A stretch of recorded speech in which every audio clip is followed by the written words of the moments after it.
Campus Ministry has done wonders for me. It's allowed an opportunity to really reflect on myself and on my relationship with God, and just really meeting with people who are just filled with love and gratitude, something I've never seen before in my life, something that I thought wasn't in my reach. Campus Ministry is in charge of everything faith and spirituality, so our goal is to help students grow spiritually. In that work, we do a bunch of different programs. We have our retreats, we have our immersion programs, we have Mass and liturgies. At John Carroll, it's never an obligation, it's an invitation. The Masses are always filled with students who want to be there. I came in with service being a mindset of giving, of charity, and the immersion programs have taught me that it's more about being in solidarity.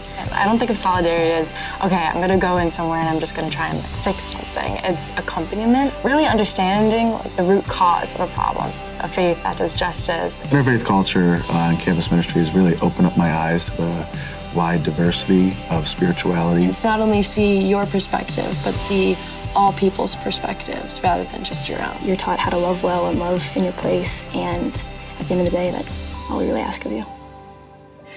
I know I'm going to be met with love and unconditional love at that. I look forward to it every time.